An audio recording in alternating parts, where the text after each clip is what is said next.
what were some of the things that just kept you going? Might not be a great answer. No one spoke about it openly. By the time I was going for separation, then divorce, I don't want to use this word, I'll probably get hated. If you don't like me, too bad. life is like this. And yet, that's not the end of your story. So what happened is,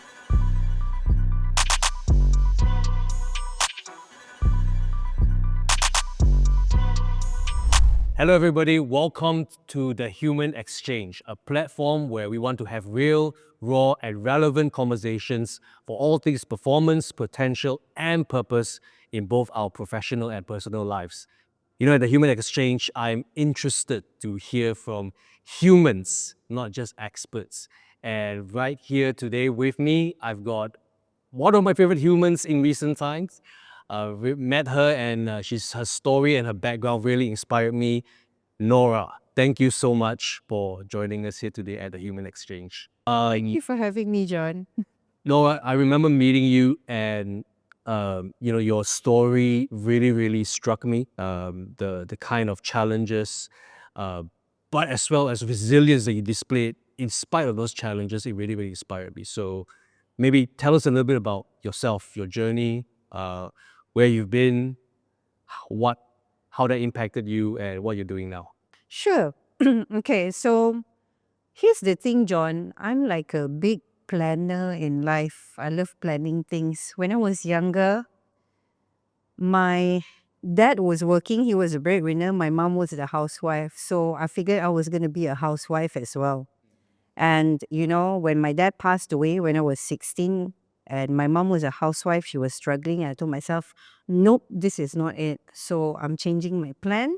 I'm going to be one of those people, one of those adults that work, earn money, knows how to pay bills, right? And then I went ahead and planned like I was going to further my studies, get married at a certain age, have my first child at a certain age, preferably of a certain gender. Second child, a few years down the road, of a certain gender, so on and so forth, right?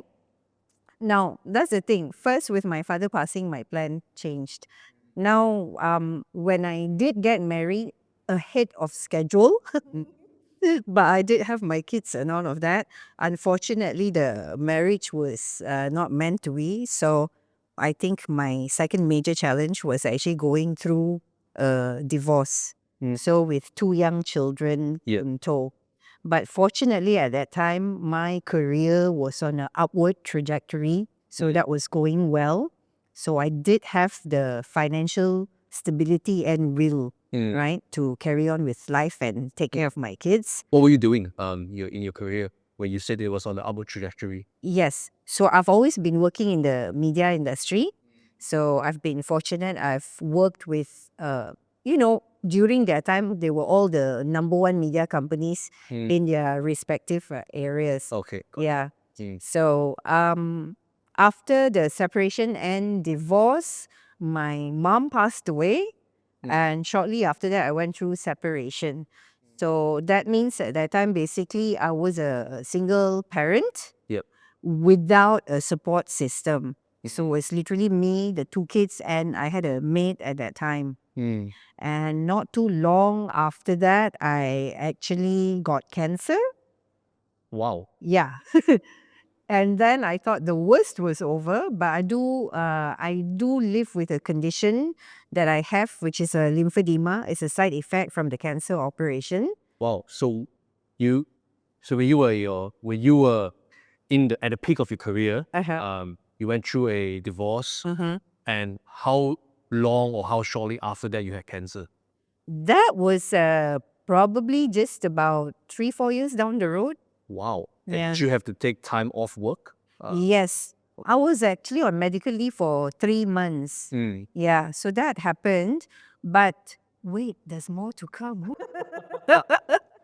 Not long after that, because I got cancer and all of that, what had happened was I was going through a very tough time. I basically did not have the will to live. I was going through a lot of fear. I was like, because I had a hysterectomy. So I'm like, oh my gosh, how am I going to marry again? A guy's not going to want to marry me. I can't give him a baby and all of that. And because of that, one of the bills I had missed out on I'd been declared a bankrupt without me knowing it. So was Wow. facing, yes, a financial Okay. challenge as well. Yep. That, and that's like, if you were map out the timeline, you would have been about in your 40s at Yes, this point of time. absolutely right. Yep. Yeah. So let me just ask you some questions and maybe to give our audience a little bit of more insight and details. Did it affect, or what were some of the drivers or reasons that made you want to divorce? Like, because I think, in this day and age, like marriage, marriages, it's not uncommon that people actually get divorced, and there are, and it's hard to separate our professional and personal lives. So Right. with that, so coming to a divorce is not a easy decision. So what were some of the things that made you feel like, you know what, enough's enough? I gotta move on. Excellent question. Excellent acknowledgement. As a matter of fact, back then when I was pursuing for a separation and a divorce, so that was in 2004 when I was separated. Back then, being divorced was still a stigma.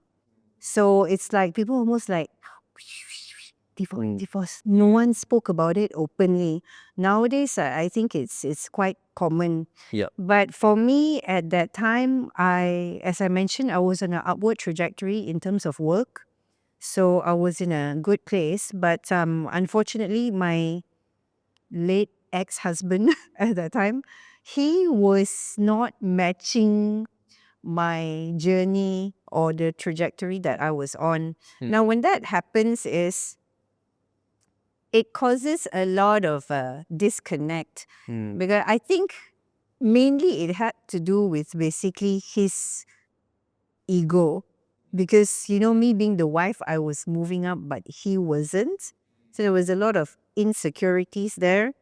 Though I tried to be as reassuring as possible, in the long run, it was difficult because it was draining me out because I had my own emotional state to take care of to be a good performer at work. Yep. While also thinking of my children and generally just managing the household. We had a maid, but even if you have a maid, you're still managing a household, right? And a person there.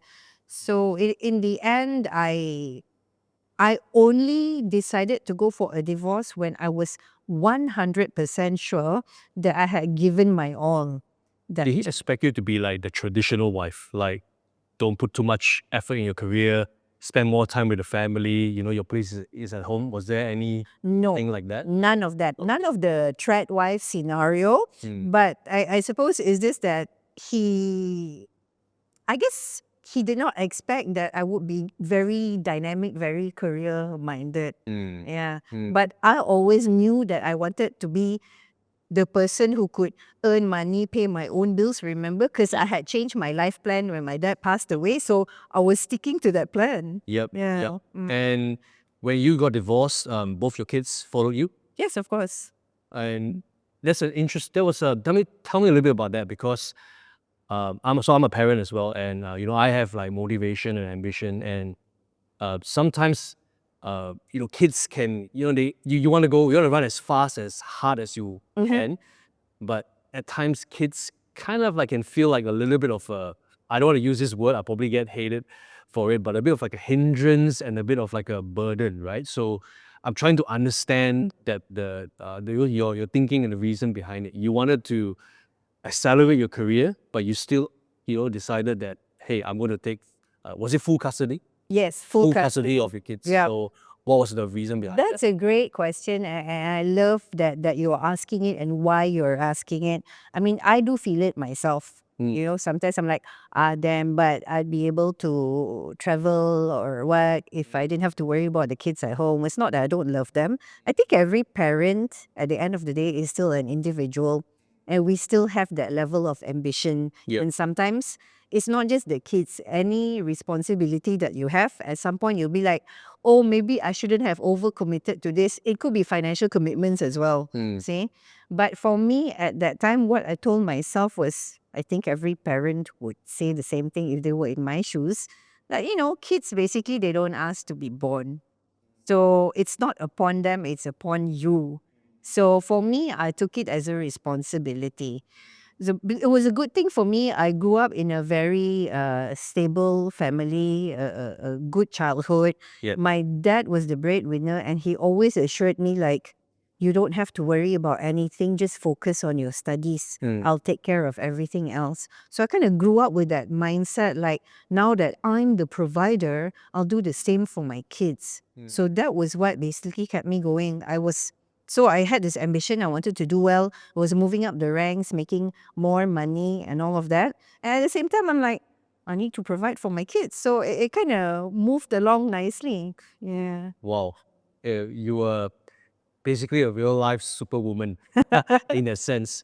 But I'm curious, like, you went through a divorce, and you were still building your career now, you're parenting two young kids. And you mentioned at that point of time, like, I mean, it still exists today, even like the stigma behind divorce. Um, what were there sufficient support for yourself from family, friends, or did you feel like, going through all of that, making that huge life decision, did you feel that there were people that you thought they would be more supportive and that you could lean on for support, but you didn't get that? So just kind of like, how was that like for you? My case, I think, is an exception, not the norm. I did not have a support system. So my dad had passed away at 16. By the time I was going for separation, then divorce, my mom had just passed away 1 year ago. So for me, I basically went ahead with sheer will and determination. I kid you not. Yeah. So I did not have a support system, but I did have a maid, Mm, and that helped a lot. mm, Yeah, so that was what basically made the family functional. mm, Yeah. mm. So you went through that, and then you got diagnosed with cancer. What sort of cancer was it? I had cervical cancer. Wow. Yeah. And you mentioned you were on medical leave for 3 months. Yes. So was it resolved after the 3 months, or? Unfortunately, no. What happened was, as a side effect of the operation, I developed lymphedema in my legs. So with lymphedema, it was a totally new condition, Mm. right? So my legs my foot started swelling, and it went up to my ankles, then my calf, my thighs, and all of that. So there was a whole issue of confidence and vanity there, because I used to be able to wear shorts, skirts, dresses, then I couldn't anymore. There's a physical change going on. So it's basically like when you're a teenager, when you're 15, your body changes, you're going through things. I'm going through that when I'm in my 40s. Yeah. But that did take a big chunk of confidence from me. There was a big change in terms of lifestyle, because I wasn't as active outdoors. I used to go hiking, camping, and all of that. And all of a sudden, I'm like, oh, I can't go out. My legs look bad and all of that. So you were out of work for how long? Like, you were on medical leave for 3 months. Were you out of work for I know. extended period? So I went back to work after that. I've been with that company for a long time, a bit more than a decade. But in terms of career path, it was still growing, because I had moved out of that particular media company. Then I went to a different media. So how I planned my career was, I'd been in, say, newspaper, I've been in cinema, I've been in radio. I'm like, what's next? I have to do TV. So it's like, oh, local TV, international TV. I'm a planner, I plan, you know? You're not just a planner, you're an intense pusher. You were just sounds like you just kept going out of sheer persistence and will.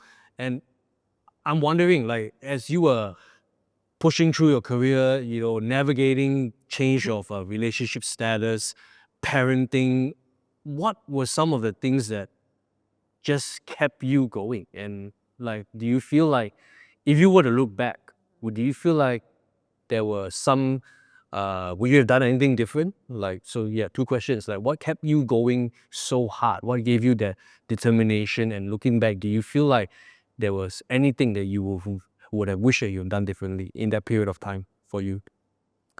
Uh, might not be a great answer for employers out there, but I think I would have saved a bit more of myself as a parent or family member, instead of focusing way too much on work. Because the moment that I had cancer and I got sick, I could see that the people who were at a most disadvantage were my children and not the company. But it's also at the same time because of my ambition in work, wanting to achieve certain things, that was what also kept me going. You see, that was part of the whole will to live. Like, I still have things I want to achieve. There are still things that I want to do. And doing these things basically afforded me to be able to take care of my family. Yeah. Wow. And yet, that's not the end of your story. Oh, yeah, you're right. We're only like, what, midway? I don't know. Maybe a 1/3 of the way. Almost there. Oh, it's just there. So Yeah. you you tell Sure. carry on. Sure. Okay. So what happened is after the cancer operation developed lymphedema. Bankruptcy had happened, Yeah. right? Because of the cancer. So fortunately at that time, the world wasn't 100% electronic yet. So I could still function and all of that. Now at that time I had finally when I worked with a international TV company, a media company. So I decided I've covered everything. I've done newspaper, cinema, radio, TV, local and international. How do I learn more? How do I become more? I'm like, okay, I can't do this in terms of media sales anymore. So I decided to go out on my own. I took that time to actually do like this whole SWOT analysis on myself and all of that. And I actually started to go into the consulting business for small and medium businesses. Now, here's the thing, right? So after a while of being a bankrupt and all of that, and I had that cleared up. So I was like, yay, I had my life plan, my work plan, my business plan. So I knew, I was like, once my bankruptcy clears, obviously I was working on that simultaneously. I was like, I'm going to set up my business and this is what I'm going to do. I'm going to go register this, and all of that. So I cleared my bankruptcy in August of 2019. September 2019, I registered my business. I had my business plan, everything in place and all that. Do you remember what happened in January 2020? Who can forget? Yep. And I was raring to go. I was like, oh, I can't believe this. But you know what? It's okay. Here's the thing. I think this is the marketing mind in my head that when you plan, that when something changes, you will know how to adjust Yep. to it, right? So what I done basically was I had pivoted my business. I had started doing a bit of consulting from that September to January. But at that point, I knew that small businesses were not going to grow because this wasn't the time everything was coming to a shutdown. So what happened was I was doing 80% consulting, 20% training. Yep. So I just pivoted the whole thing. I said, let's do 100% training. So that was what I did. But I'm glad that I figured that out because mentally, emotionally, it was a challenge because I was so excited. I had my business plans in place and then COVID happened. So that was really it was a shock for everyone. You know, but for someone who just came out of employment, I'm starting my business, this is how I'm going to start making money and all of that, that was really, really tough. And though business picked up after that, okay, I think this would be the final one. Yes, no, the second last one. What happened after that? 1 year into all that, my daughter was diagnosed with cancer.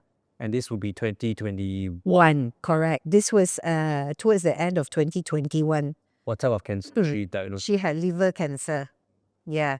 So with that and the whole operation and the next year was full of hospital trips in and outs. You know, the typical MRI, CT scans, chemotherapy and all of that. Yeah. After a whole year of that, and then the doctor told us like, oh good, you know, the cancer is in remission. And we're like, yay, victory. But our victory was very, very short-lived. Within 5 months, her cancer had relapsed Wow. straight into stage 4. Yep. It had spread. And we thought like, it's okay, we can do chemotherapy and all of that. But when they check on the liver and kidney readings, they said she can't go through chemotherapy. So at that point, we knew that, you know, her days were numbered. Wow. Yeah, so just about after when her cancer relapsed, about 5 months after that, she passed away. So walk me through a little bit of the timeline. 2021 beginning, And and she gets diagnosed with liver cancer. liver cancer, and the surgery and the treatments take about how long? The whole year. The whole year. So Yeah. that's The all whole the way of 2022. whole of 2022. Yeah. But then 5 months later, mid 2022, she gets Early 2023 is when we were told, oh, it's in remission. okay. So that was the yay, joy, victory that 1+ year of us fighting, we won, Wow. right? So we found out in January of 2023, she's in remission. But it relapsed she started feeling unwell in May. By June, she was diagnosed that had relapsed straight into stage 4 and had spread. Yeah. And the next thing you know was she passed away in November. Wow. Yeah, of 2023. And even nowadays, sometimes I have to sit and think back, like, what happened to my life the last few years? Because for me, 2024 didn't exist because I was grieving. I was very, very low. I was down. Despite having gone through like losing my father, my mom, the divorce, cancer, bankruptcy, and I thought that I could handle this well, but this was completely different. Yeah, so this one, it took me a lot longer. I lost the whole of 2024. Yep. So that's why when you called me for this, we're now just in the beginning of 2025. I'm not 100%, but I appreciated the fact that the whole idea of this podcast is to talk about real humans. Yeah. I'm like, I'm not 100% ready, but I'm going to do this. Yep. I'm still a bit broken. Yep. And I'm glad you said yes and that you're here. There's so much to unpack from what you shared. So I'm going to try and break it down one by one. Sure. I want to first go back to, you mentioned bankruptcy. What was that? What caused the bankruptcy, and what were the implications of that? How did you get out of it? All right. So what happened was, while career was going up and up, banks know that they offer you credit cards and stuff. And then, when you're young, in your maybe late 20s, early 30s, no one gives you this type of advice. I wasn't privy to things like, interest rates and all of that. I took on a lot of credit cards. So I make payments regularly, foolishly at the minimum, which I would tell everyone, please don't do that. But what had happened was, say out of whatever number of credit cards I had, I missed out on payment for one particular credit card. That one particular credit card came from an international bank, and that bank basically had pursued action. But because I was muddled, like I mentioned earlier, I had no will to live. So what happens is, I'll go to the mailbox, I'll just see letters, I'll be like, yeah, whatever, I don't really want to deal with this. One card slipped through the cracks. I had missed out on. So I had defaulted. That was definitely my fault. Yeah. But what was bad was that because I was not dealing with life, I did not see the letter or the notice. Yep. So I'd been declared bankrupt by the courts. So that was how basically it happened. And after a while, I realized, like I mentioned back then, wasn't everything 100% electronic. So even if you didn't have a bank account, you could still function. You get checks, you can cash it out, you can still pay your bills and all that. So it's still manageable back then. Yeah. So what happened back then is I carried on with life, carried on with work, employment, and all of that. But my real motive to get that sorted out was when I decided not to be employed anymore. See, when you're not employed anymore, you set up a business or a company, you have to have your current account and all of that. So that was when I started like, oh, we need to revisit this. How do I do this? Fortunately, I actually still had a property that I could sell and then clear off my payments, and then basically got my bankruptcy lifted. Yeah. But the motivation to do that was because I knew by that time I was on my own. I'm starting my own business. I have to clear it. Yeah. This could be more of a assumption disguised as a question, but do you think that it was about I would imagine having the amount of credit cards would be to upkeep a certain kind of lifestyle, and that would be to keep up a certain image. Do you think that kind of ties in with the need to pursue success. It's like in order to be successful, there are times where we feel like we need to look successful. I love that question. You know, I have mapped out my life, I have analyzed it. I also do this because part of the training and coaching process about discovering about yourself, I do talk about motivation. And, you know, just to be true to myself, I analyze my life and I realize that this tallies very much with like Maslow's hierarchy of needs. I think I went through a version of that as well. Yes, in my earlier years of working, my motivation was survival. So you work because you need the money and you know you need to have your basics. Yep. After you're at a certain level and achievement, so it was about getting a better pay. And of course, you're naturally exposed to better things, nicer things, and all of that. So at one point, it was about survival, and then it did change to status.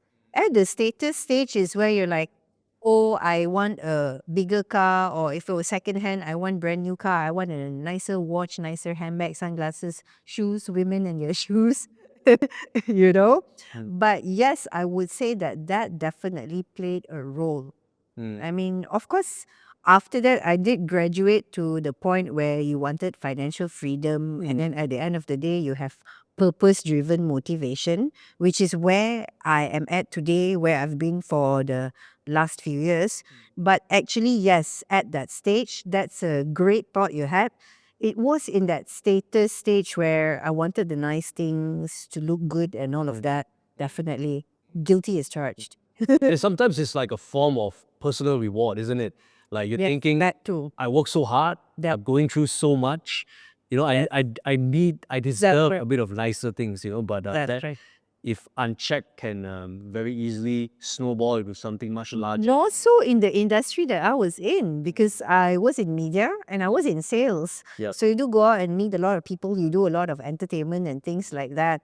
Yeah. But you're right. The feeling like it was a reward, that as well. Yeah.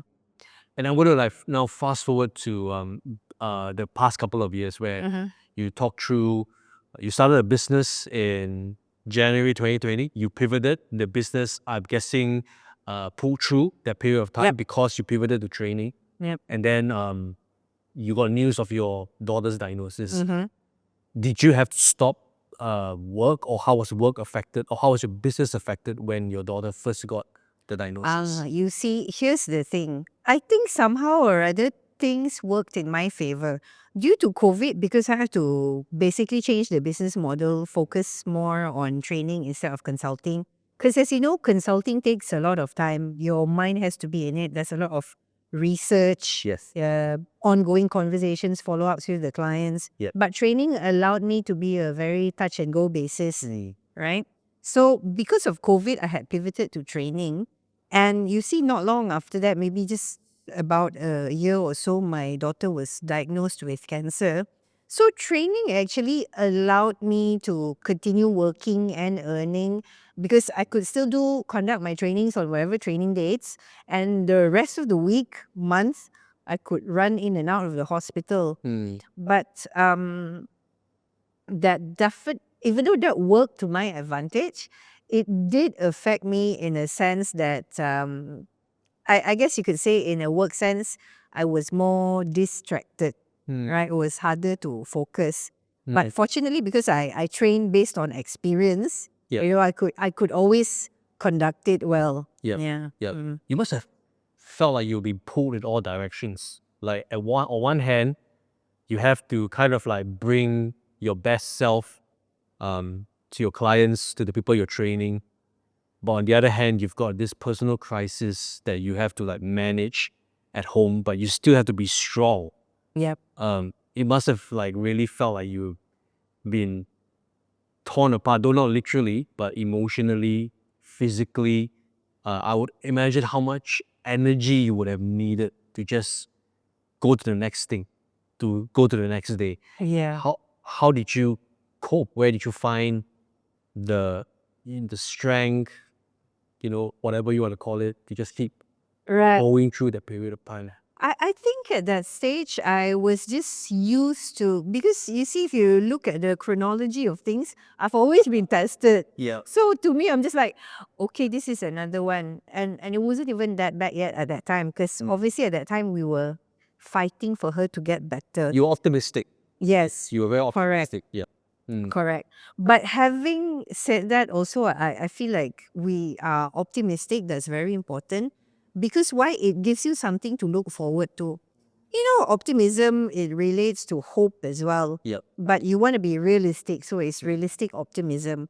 But it still gives you that sense of like direction and purpose. I'm trying to reach for something. So that basically kept me going. So, if you had met me during that time when my daughter was still alive and if we're talking about the diagnosis, even up to today, I would say like we were diagnosed with cancer. We went into remission because for me, I felt like I was in it too. I was going through it as well. So basically, for me, that was just another mission or another challenge that I had to take care of. Things had to be done. Things had to be done. I get a sense with the first diagnosis, you were fairly optimistic, you were fairly hopeful. How did your daughter take it? Oh, we were all so surprised. We just did not see it coming. But I think fortunately, I would like to think my daughter, based on what I can see, I did know her heart. I felt like, she just kind of took it on as like, because she being a girl, I think she observed how I was when she was growing up. So she just kind of took it in her stride. And she's like, yeah, let's do this. Did all of that change in the second diagnosis?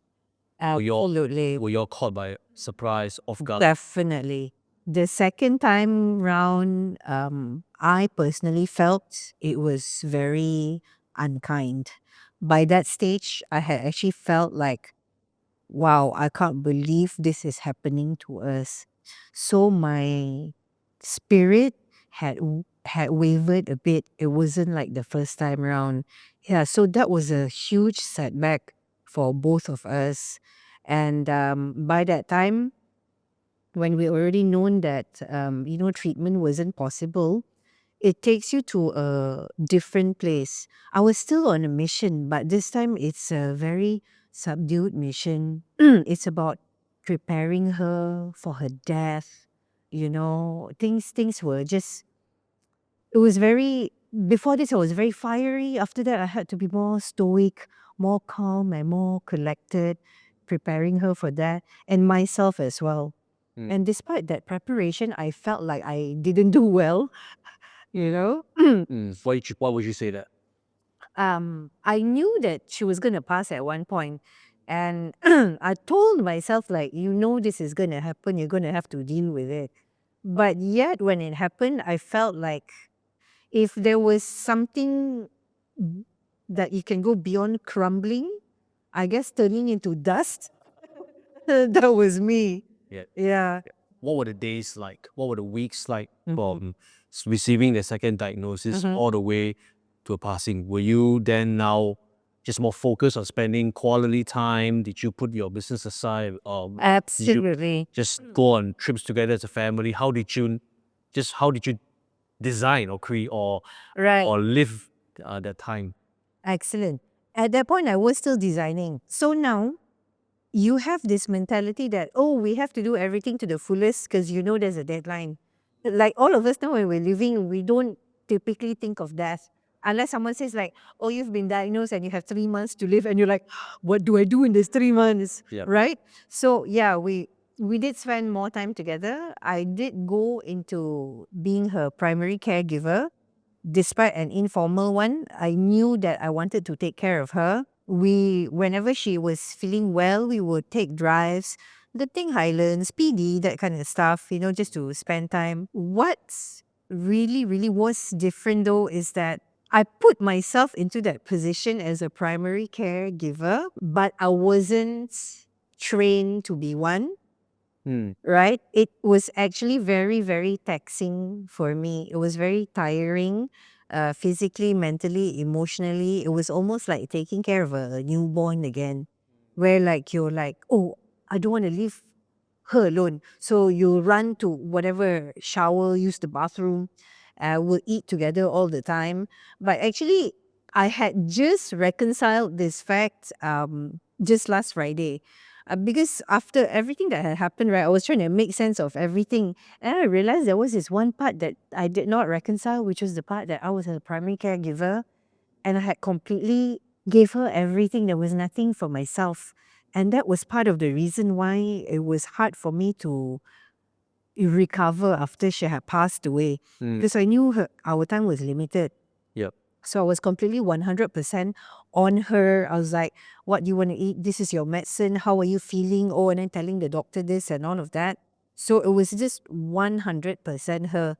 Um, of course, I would say after she passed away, that had a toll on me.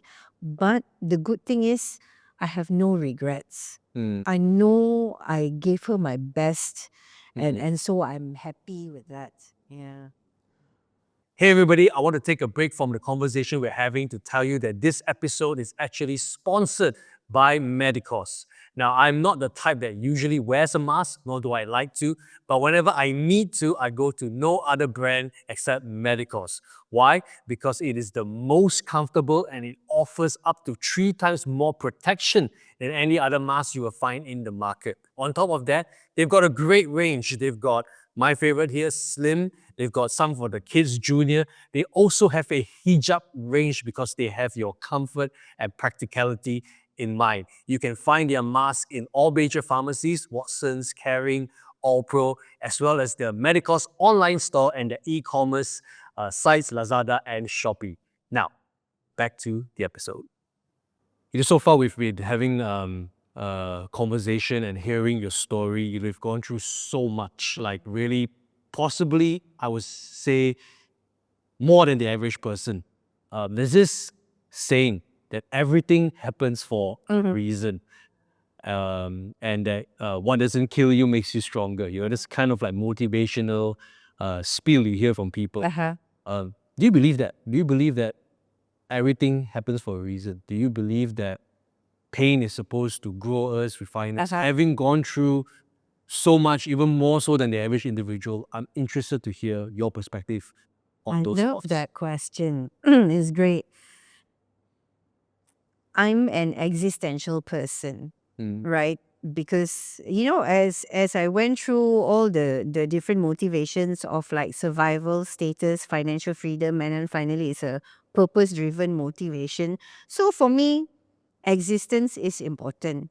So meaning is important. So which means you are also mindful. And I feel, yes, in a nutshell, to answer your question, yes, I believe in it.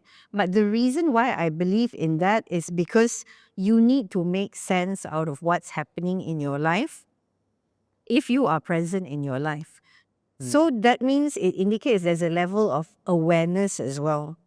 You need to make sense of what's happening and put meaning to it because there's a narrative that you need to tell yourself. There's a self narrative.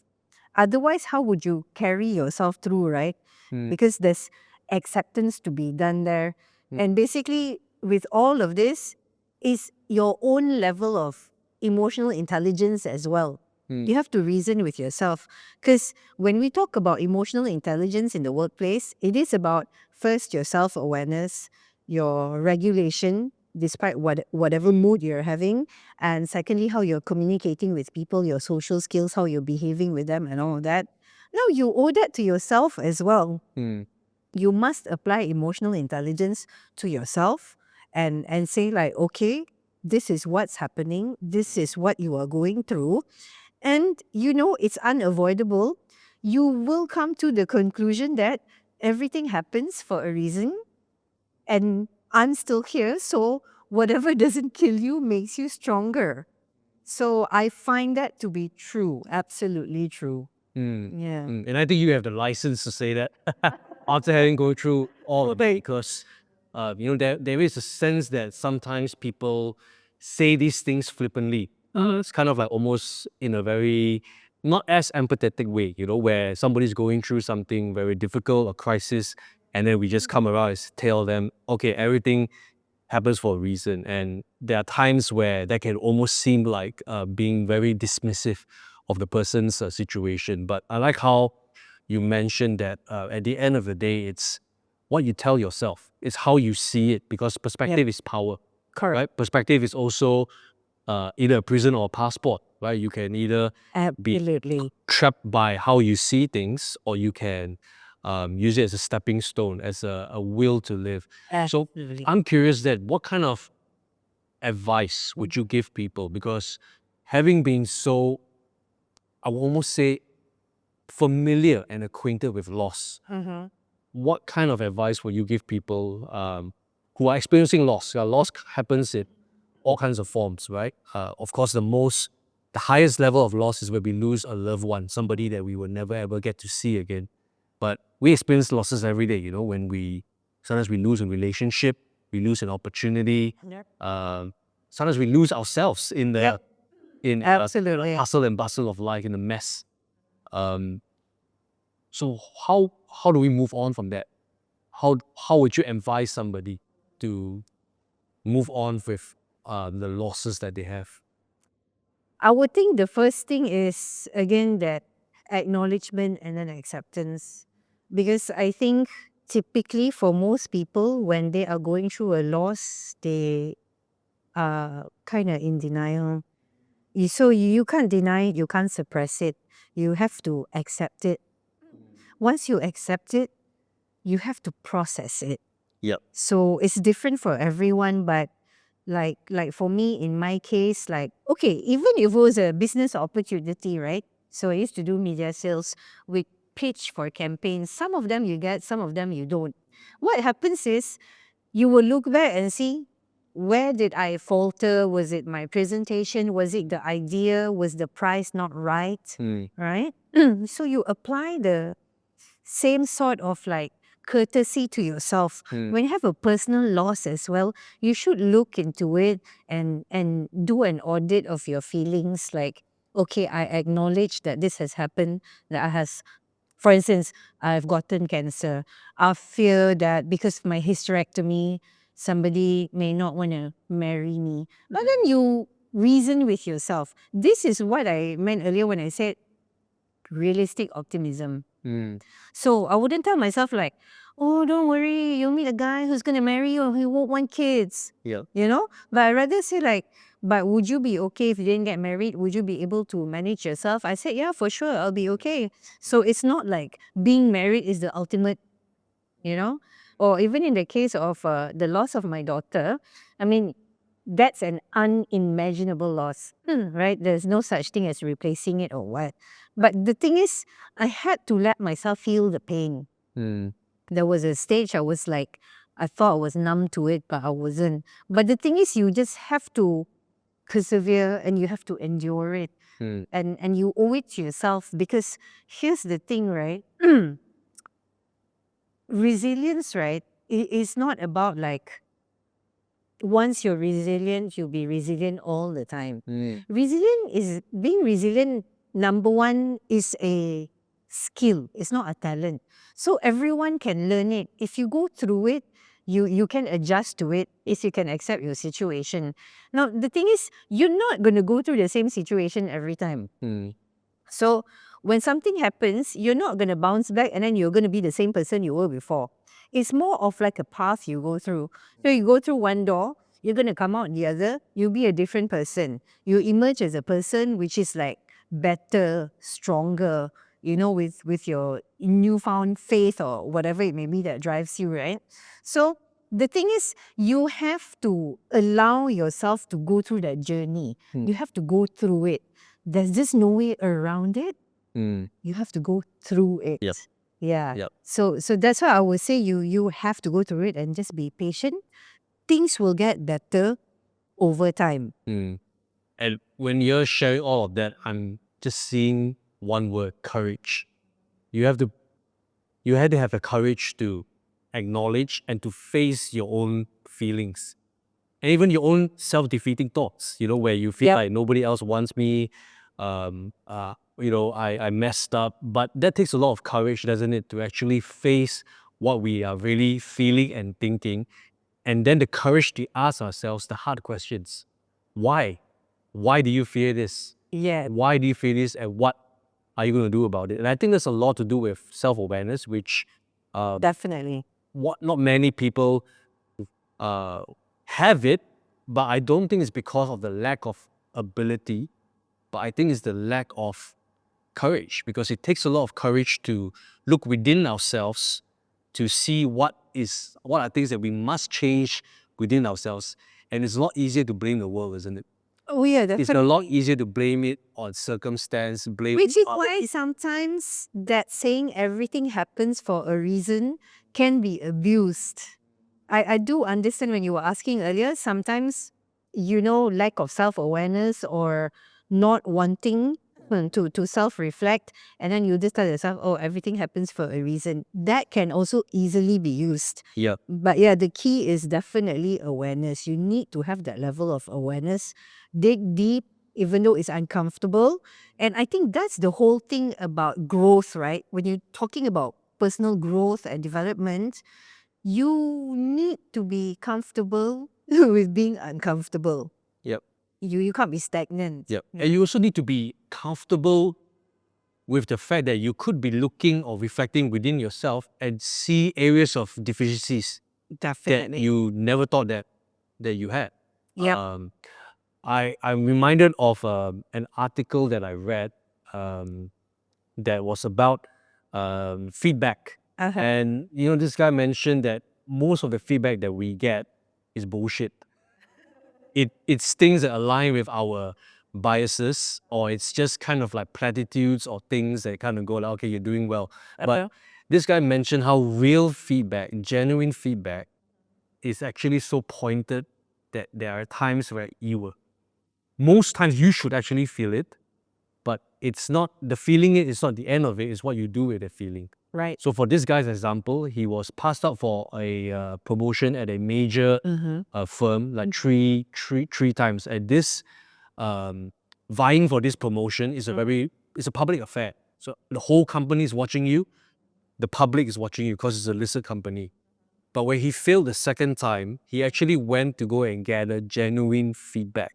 What is it about me that made me not get this managing director or managing position? And people told him one simple thing: you're too much of a lad. You're too much of a bro. Too much of a bloke. Lack authority. Yeah, they wanted somebody who carried themselves more a professional, as a professional. And mind you, this guy was already well advanced in his career, but he took that feedback and he actively and intentionally changed the way he presented himself. Yep. Now that sounds like something so simple, but if you have self-awareness, you will realize that takes a lot of effort. Correct. The Be way intentional. Yeah. And there are times also you could say, but this is who I am. This is how I am. If you don't like me, too bad. But this guy, he had a very clear intention or very clear goal, and he was willing to take that kind of feedback. And I think that's something that you and I could, and everybody out there, all the listeners as well, could do well with a bit of honesty with ourselves, Absolutely. but courage as well, and being willing to really ask, hey, what is it within me that I'm lacking that I could build on that would make me a better person, a more resilient person, a stronger person. And also, in turn, you need someone who can also be brutally honest with you. Because I think some people, they tend to be too polite. They don't tell you the truth. And you're there like, no, tell me what's wrong. And it's like, oh, I don't want to feel bad. The thing about being uncomfortable, it goes both ways. Yes. Right? Like even if it's a personal relationship, it could be your own sister, brother, maybe not mother or father, they're not. But you know what I mean? It's like, oh, this is uncomfortable. I'm going to have to talk to him or her about this, right?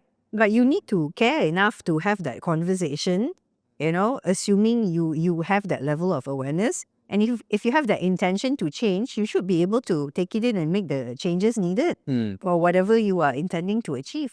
How important do you think mentors are in life? I think to give all the feedback and the honesty and that. I think it's very important. I think that if you are in a situation where, for instance, you're trying to grow a business and you have an opportunity to receive mentorship, you should. Because in terms of business, the thing is, mentors are sharing with them your experience, right? So they could be saving you a whole lot of time, even money, by sharing their experience with you. Right.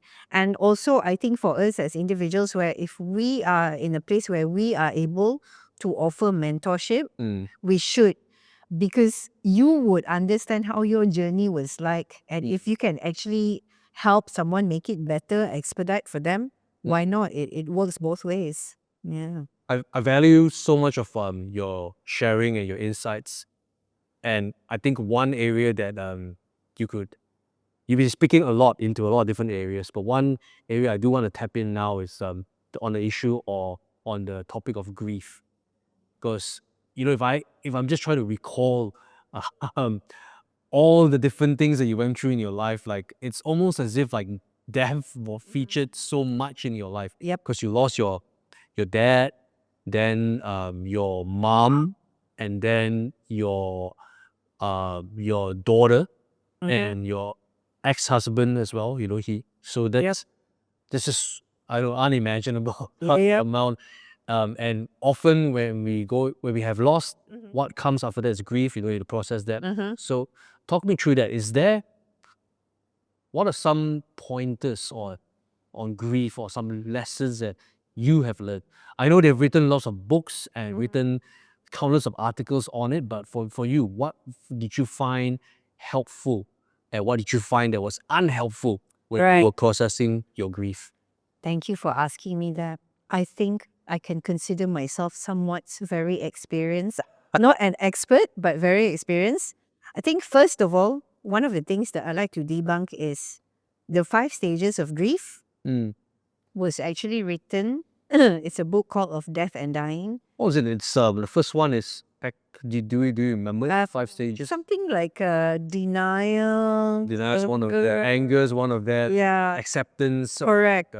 I don't remember that anymore, because now that I've debunked the myth, the one I'm about to share. The thing is, this book is called Of Death and Dying, and it was written by this doctor who was basically working in a unit where patients had terminal illness.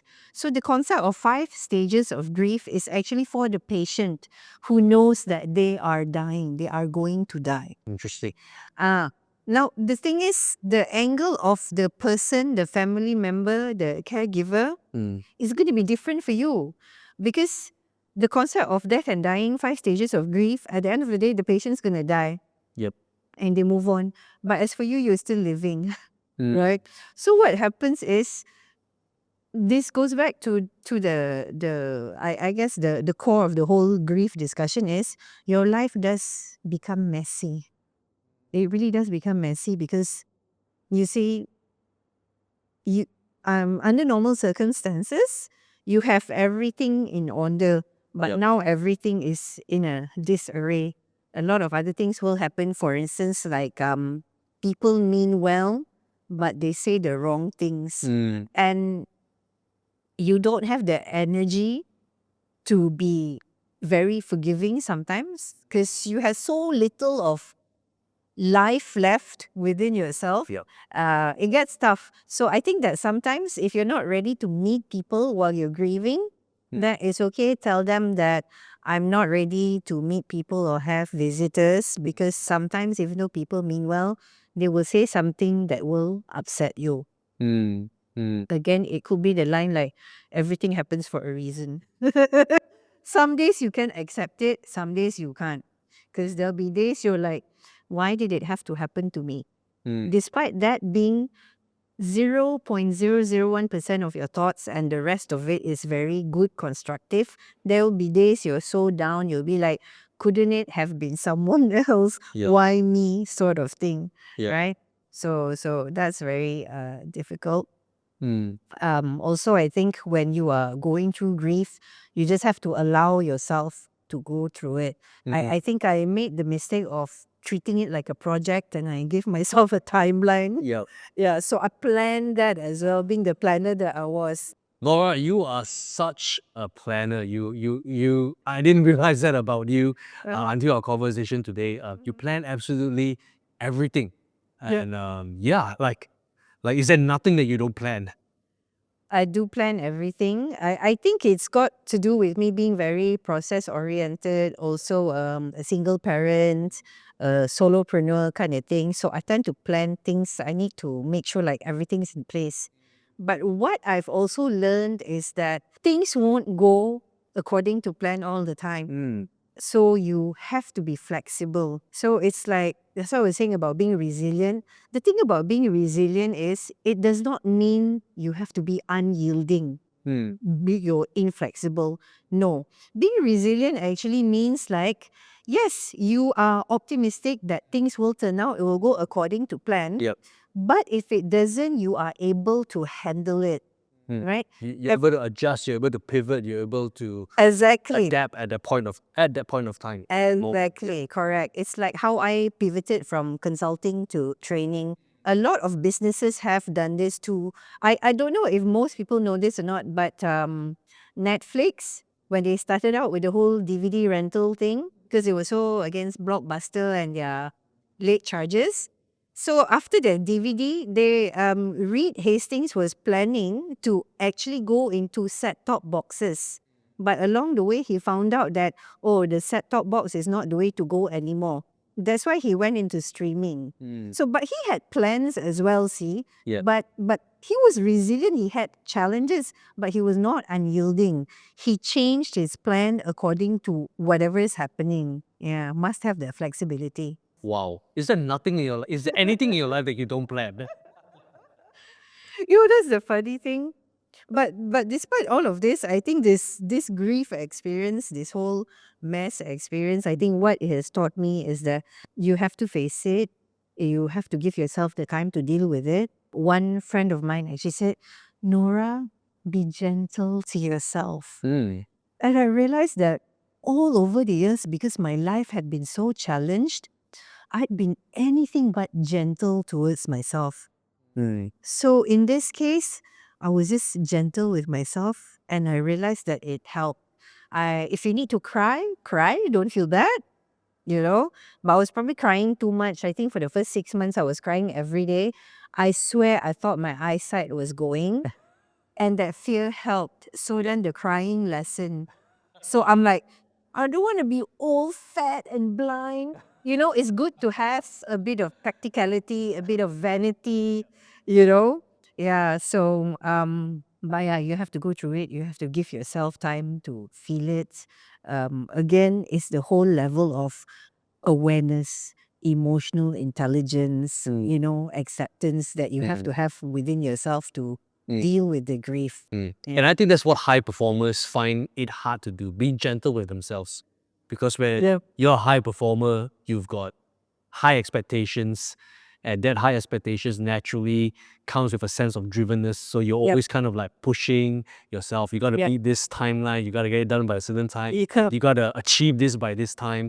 But yeah, there are times in life where it is actually more strategic or better for us to slow down, be gentle, regather, rebuild, which, I think that's valuable. And, it sounds like you took the time to actually do that work, do the self-work. Yeah. Because it is still working, but it's a different kind of work. Do the self Correct. rebuilding a foundation so that you can, soar again later Correct. on. So timeline has changed. So what happens is you have to be more patient. But it is a strategic move. What are some, you are somebody who's achieved a lot, been through a lot.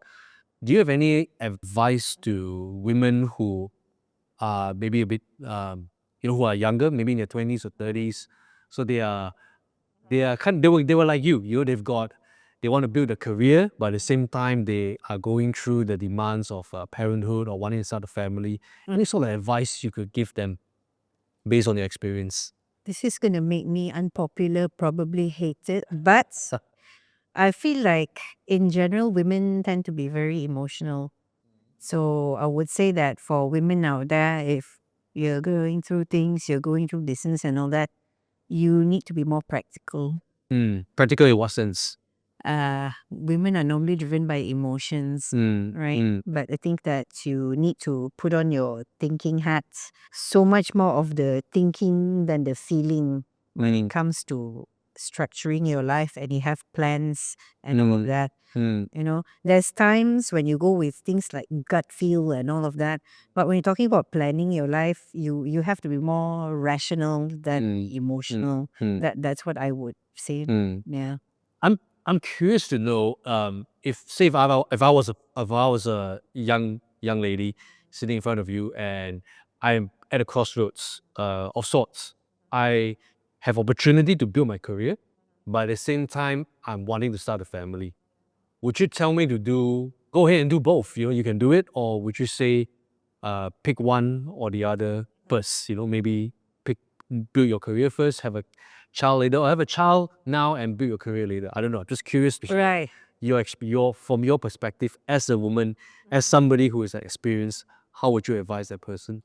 I would definitely say the earlier you have the child, the better. Because the body's going to get older, Yep. in terms of dealing with childbirth. Yep. It does have its side effects and all of that. Hmm. And I feel like the younger you are, the easier it is for you to also catch up in terms of work. Hmm. Because it's easier for you to bounce back in terms of health, Hmm. spending time with your children. It'll also be easier for you to continue your climb up the ladder. I feel like if you kind of push everything and say, oh, career first, child later, that's where I feel you'll be at a disadvantage because you would have achieved something or at a certain level, then you have to go on maternity leave or the whole pregnancy thing and all that. And it's just so much harder when you're higher up because when you're higher up, you have to make decisions, you have team members relying on you and all that. So better to tackle that earlier on if possible. Hmm. Hmm. Yeah. Interesting. Thank you for that. What's life like for you now? What's next for you? I mean, you've lived a pretty full life, Yeah. got lots of challenges, overcoming those challenges. But what's life for you like now? Ah, Or okay. what's next for you, rather? Yeah. I think that's the wonderful thing about every single challenge that I've been through. It kind of helps me understand because like I mentioned earlier, resilience is about it's not about you jumping up and down and being back the same person you are. You walk through that path, that journey, you come out a different person. So I think with every challenge, I've emerged as a better person, a stronger person. And so since I've been doing training, I think now in my passageway, I have the right of way now. I feel like I will look more into coaching. Hmm. Well, I like to do coaching and training on resilience Hmm. because I feel like every day people go through some kind of like challenge or stress, and at some point they will feel lost and they're like, oh, I'm not sure how I'm gonna handle this. And I think the consistent thing that I've been through every time is that I manage to be in it, get out of it, and make something out of it.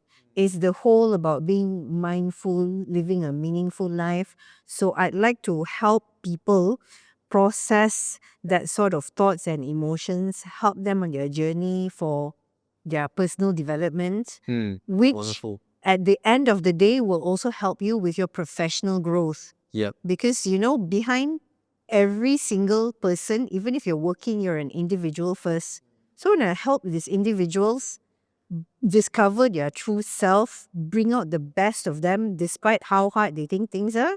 And, hopefully they'll come out of the other side becoming a better person, a better worker, whatever they are. Mm. Yeah, that's what I plan to do. That's great. Yeah. Wonderful. I'm very Yeah. happy for you. You mentioned coaching and training. Is there a particular clientele that you're looking for, and where can they reach you? Okay. Um, no particular clientele yet, but I'm guessing that high pressure environments, and there will be great teams that work with high pressure situations.